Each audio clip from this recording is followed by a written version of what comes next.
How to invent a cancer patient.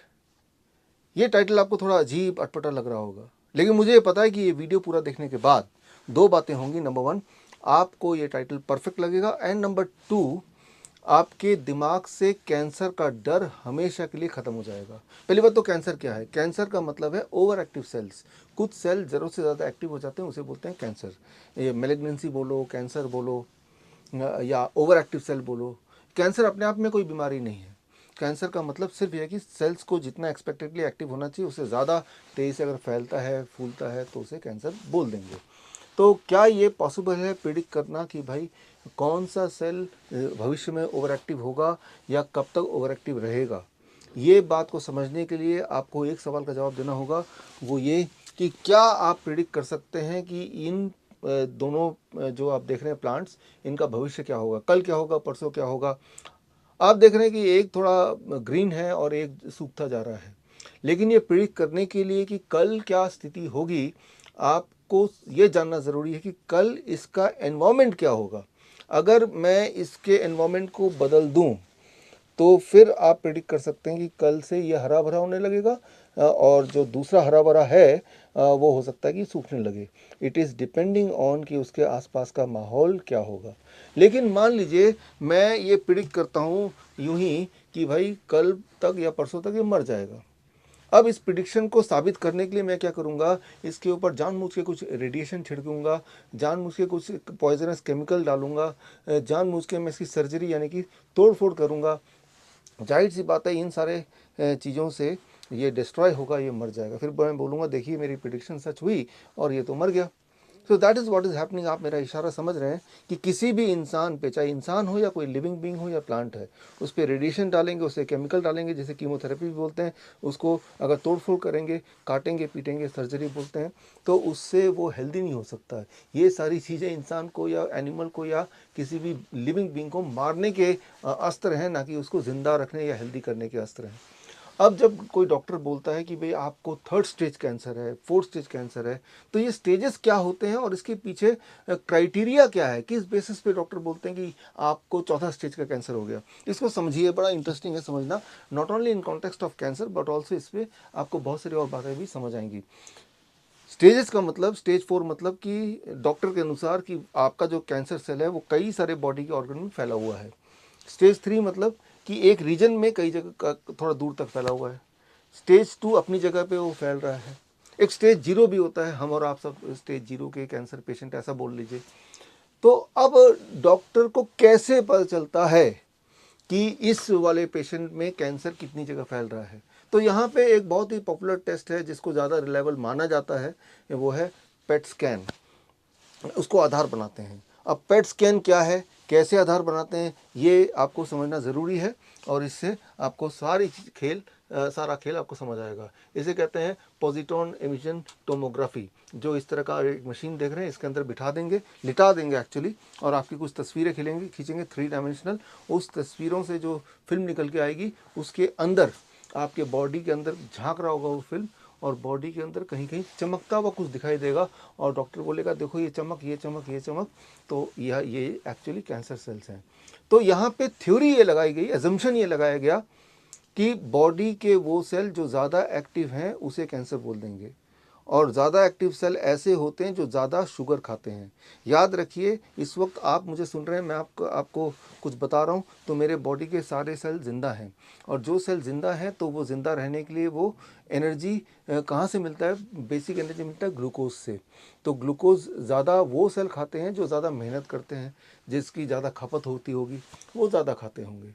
तो लेकिन जो कैंसर का जो फंडामेंटल एजम्पशन है कि जो सेल ज़रूरत से ज़्यादा शुगर खाएगा, हम उसे ओवर एक्टिव बताएंगे और बता देंगे कि ये खतरे वाला सेल है, ये कैंसर प्रोड्यूसिंग सेल है। ये एक थ्योरी है। यूँ मानिए कि आपने एक एजम्पशन बना लिया कि जो बच्चा ज़्यादा खाना खाता है वो ज़्यादा शरारती होता है, जो बच्चा कम खाना खाता है वो कम शरारती होता है। अब इस बात को साबित करने के लिए अगर आप बच्चों पर नज़र रखेंगे, हाँ ऐसे कुछ बच्चे होते होंगे जो बाई चांस ज़्यादा खाना भी खाते हैं और वो शरारती भी हैं, but there may be some children जो इस कैटेगरी में आ जाएंगे, इसका मतलब ये साबित नहीं हुआ कि ज़्यादा खाना खाने से ज़्यादा शरारती होते हैं। कुछ ऐसे भी बच्चे होंगे जो कम खाते हैं और वो भी शरारती हैं।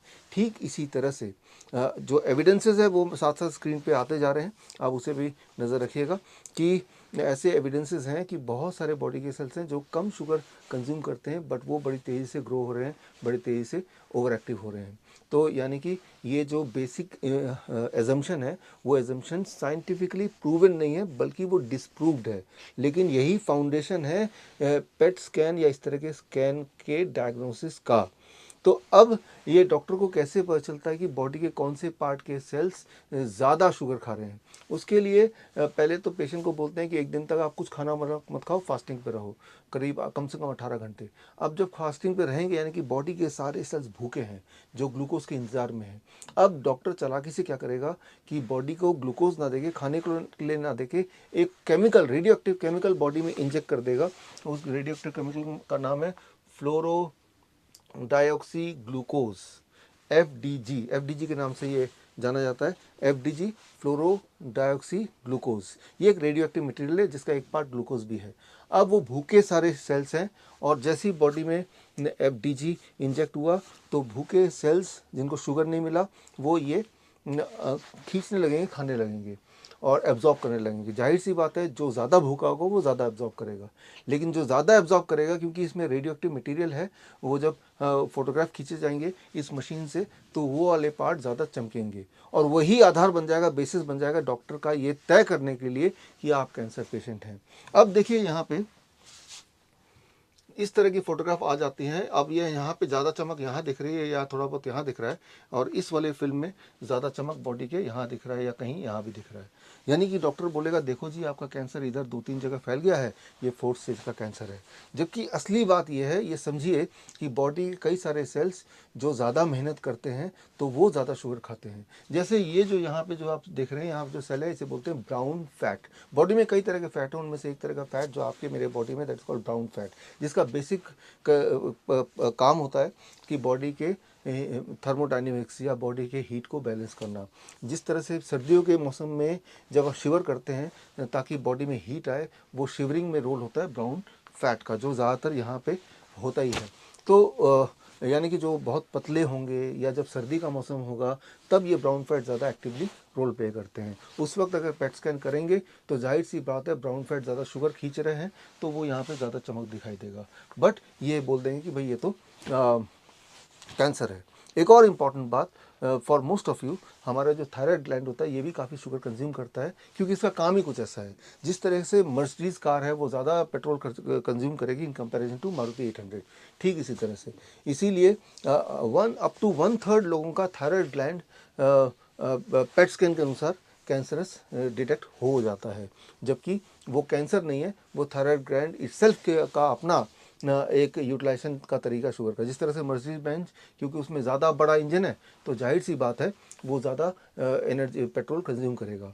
ठीक उसी तरह से जो ब्राउन फैट है उसका माइटोकॉन्ड्रिया वो ज़्यादा एक्टिव है तो ज़्यादा शुगर कंज्यूम करेगा। तो ये जो हाइपोथेसिस है कि ज़्यादा शुगर कंज्यूम करना मतलब ज़्यादा ओवर एक्टिव, मतलब चांसेस हैं कि ये कैंसरस बन जाए, ये अपने आप में पूरी तरह से अनसाइंटिफिक है। ठीक इसी तरह से कई सारे और क्राइटेरियाज होते हैं जिसमें ज़्यादा शुगर कंज्यूम होता है, और कैसे पता चलता है चमक के अलावा, उसके लिए एक और क्राइटेरिया रख दिया गया, सीरम अपटेक वैल्यू, मतलब कितना एग्जैक्टली एफडीजी सेल्स ने कंज्यूम किया, उसकी भी एक कैलकुलेशन है। उस कैलकुलेशन में एक रैंडम क्राइटेरिया रख दिया कि सेल्स ने अगर 2.5 यूनिट से ज़्यादा SUV कंज्यूम किया तो उसे हम क्राइटेरिया में डाल देंगे कि ये कैंसरस है। जबकि ये जो ब्राउन फैट है कई बार ये 3 या 4 SUV होता है, थायराइड ग्लैंड कई बार 7 या 10 SUV हो सकता है, तो तब वो उसके नॉर्मल होते हुए भी, नॉर्मल फंक्शन होते हुए भी वो घोषित कर दिया जाएगा कि ये तो कैंसर है। और ऐसे में जब पेशेंट इस तरह के फिल्म को लेके सेकेंड ओपिनियन के लिए किसी भी डॉक्टर के पास जाते हैं, और जाहिर सी बात है वो एक एलोपैथिक डॉक्टर के पास जाएंगे तो वो भी सेम भाषा बोलेंगे, और जब 4-5 लोग एक ही इंसान को बोल देंगे तो कैंसर, ये तो कैंसर है, ये कैंसर है, तो वो पेशेंट खुद भी, जो कि पेशेंट भी नहीं, एक्चुअली वो हेल्दी इंसान ही था और हेल्दी इंसान है भी, लेकिन इसके अनुसार वो कैंसर का 4th स्टेज का पेशेंट है। तो यहाँ पे आपको समझना होगा कि ब्राउन फैट, थायराइड की तरह जिनको इरिटेबल बाउल सिंड्रोम होती है, वो उनके स्टमक में इस प्रकार के माइक्रोब होते हैं जो ज़्यादा शुगर कंज्यूम करने के आदी होते हैं। यानी कि अगर वो पेशेंट IBS का पेशेंट अगर पेट स्कैन के लिए जाएगा तो चांसेस है कि उसको भी एब्डोमेन कैंसर बता दिया जाएगा।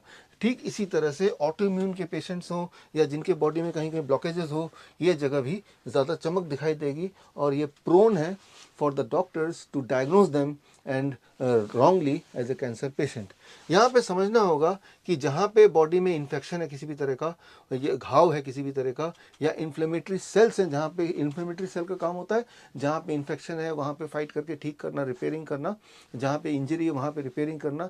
लेकिन जहाँ पे इन्फ्लेमेटरी सेल्स होंगे जाहिर सी बात है बॉडी में वहाँ पे खपत ऑफ एनर्जी ज़्यादा होगी, वहाँ शुगर कंज्यूम ज़्यादा होगी, तो वहाँ FDG अपटेक भी ज़्यादा होगा और वहाँ FDG अपटेक ज़्यादा होगा तो उस फिल्म के अनुसार, पेट स्कैन के अनुसार डॉक्टर बोल देगा भाई ये तो कैंसर है, राइट। सो एक इंटरेस्टिंग बात जो मैं आपको कई बार बता चुका हूँ, VEGF, that is vascular endothelial growth factor, एक खास तरह का मॉलिक्यूल जो बॉडी के ओवर एक्टिव सेल्स को बैलेंस करने में और अंडर एक्टिव को नॉर्मलाइज करने का एक मिडल मैन का रोल करता है।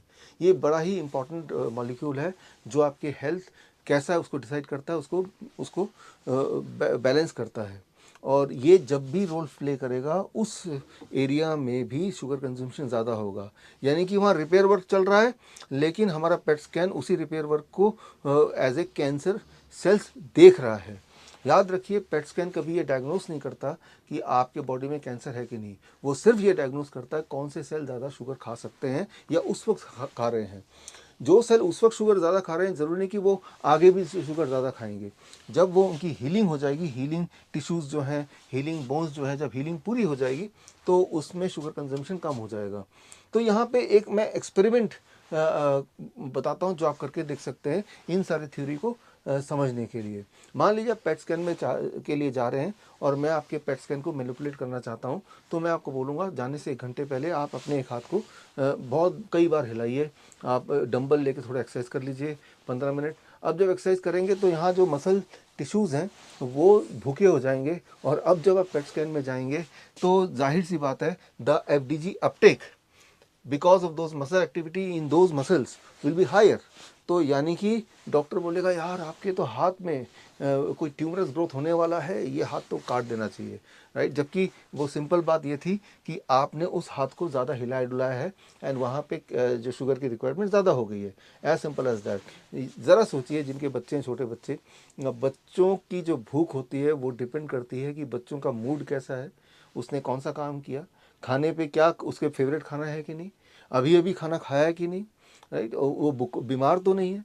तो कई सारे फैक्टर्स पे डिपेंड होता है कि वो इस एक पर्टिकुलर टाइम पे कितना खाना खाने वाला है, वो वेरिएबल होता है depending on so many factors, right. So ठीक उसी तरह से हमारे बॉडी के सेल्स भी कितने भूखे हैं वो कई सारे फैक्टर्स पे डिपेंड होता है, वो एक तरह का खाना या एक जितना शुगर रोज कंज्यूम नहीं करते। एक और एग्जांपल मैं लेता हूँ, जब पेट स्कैन हो रहा हो उस दौरान, पेट स्कैन के दौरान आप अगर ज़्यादा बात करेंगे तो जाहिर सी बात है यहाँ पे रिक्वायरमेंट ऑफ शुगर बढ़ जाएगी क्योंकि यहाँ पे मसल एक्टिविटी हो रहा है। और ऐसा देखा गया है कि फिर ये वाले पोर्शन में चमक ज़्यादा दिखेगी, यानी कि डॉक्टर्स के क्राइटेरिया के हिसाब से you have a oral cancer. या फिर बड़ी इंटरेस्टिंग बात है यहाँ पे कि आपको अगर मैं ये साबित करना चाहूँ कि आपको कैंसर, ये जो वो आपका जो पेट स्कैन आया उसको बिल्कुल बदल दूँ, उलट करना चाहूँ, तो मैं आपको पेट स्कैन से पहले खिला पिला के भेजूँगा। अब आपके बॉडी के सारे सेल्स में शुगर ऑलरेडी है जितना उनको चाहिए, तो वो भूखे है ही नहीं।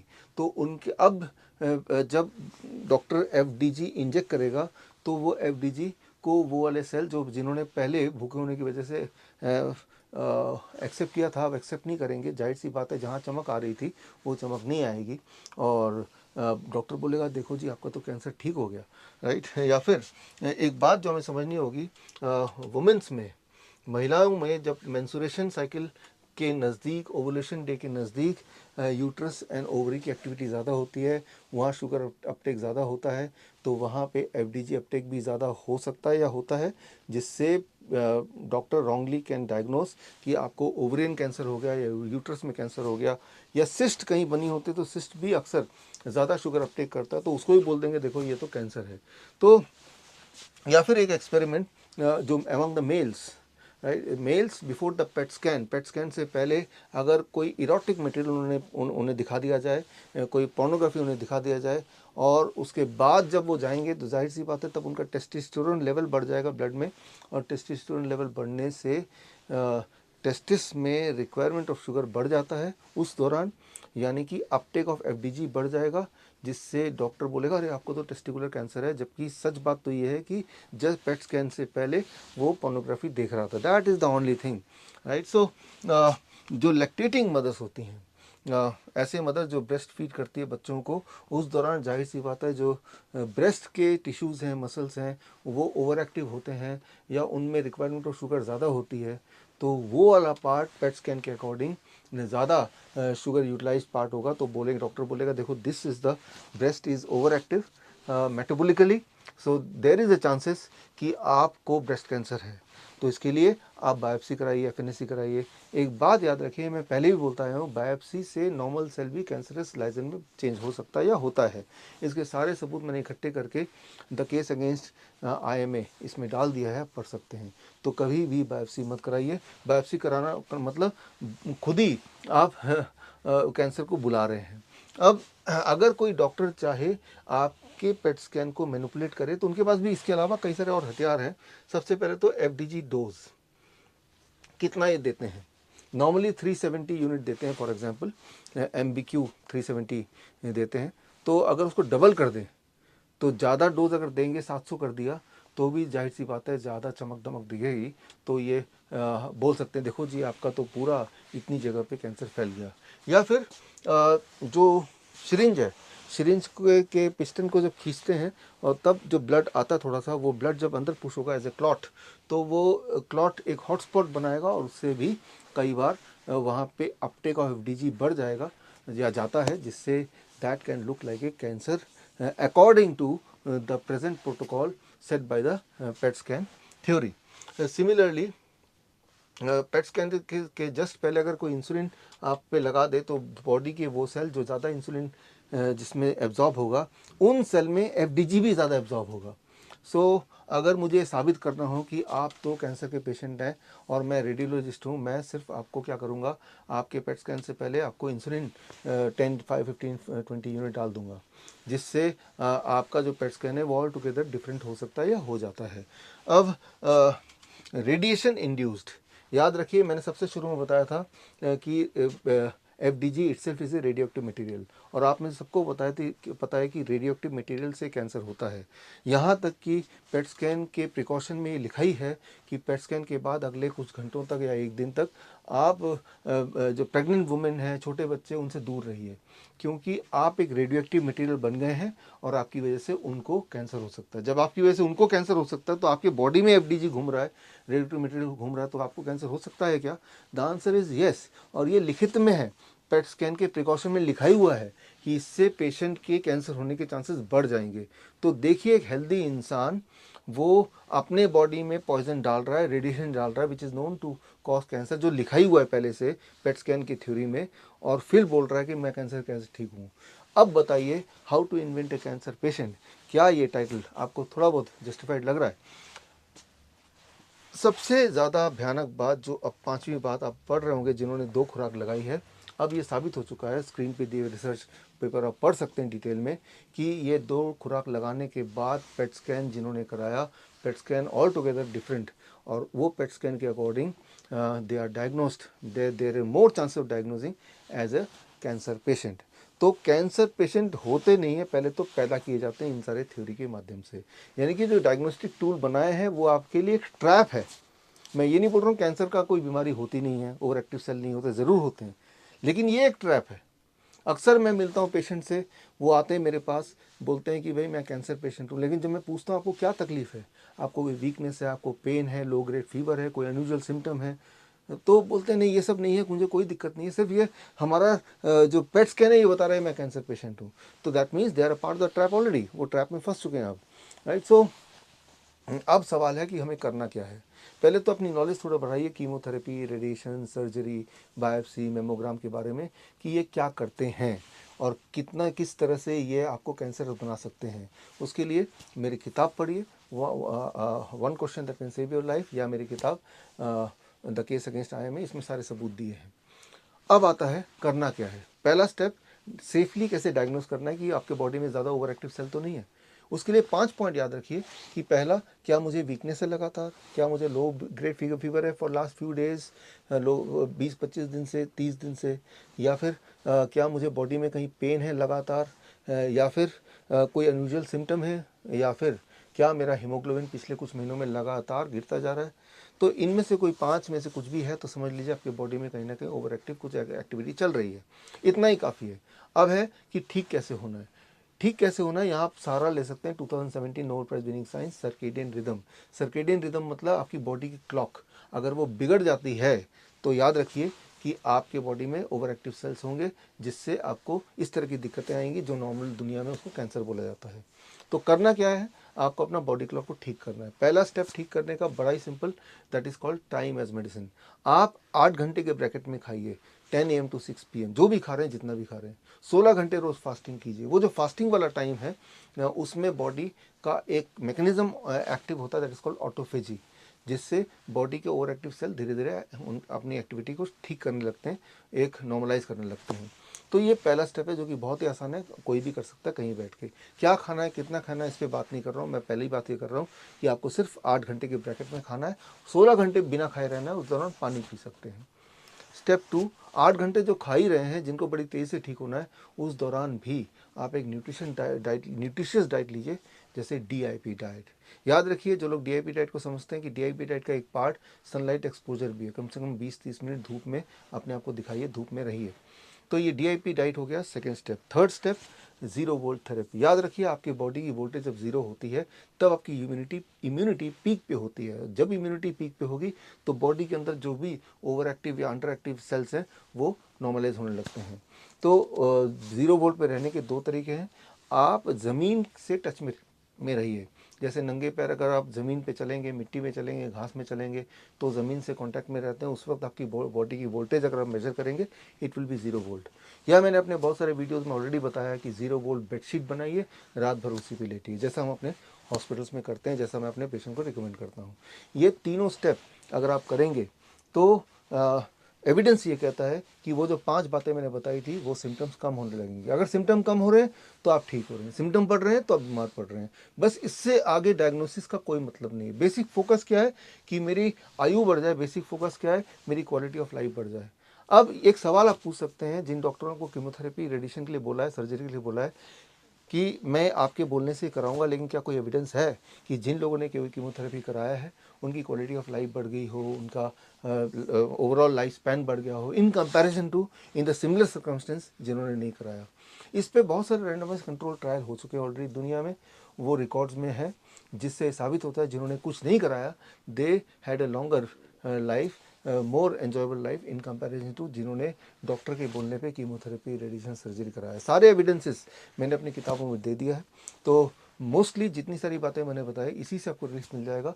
और अभी भी कुछ पेशेंट अगर ऐसे हैं जिनको ये सब करने के बाद भी रिलीफ नहीं मिला या उतना रिलीफ नहीं मिला, तो इंतज़ार कीजिए मेरे अगले किताब का। किताब का नाम है how to invent a cancer patient. All the best, जय हिंद। अगर आप life saving videos, health tips के रेगुलर अपडेट चाहते हैं, हमसे व्हाट्सएप से जुड़ना चाहते हैं, तो स्क्रीन पे दिए हुए नंबर पर व्हाट्सएप कीजिए अपना नाम।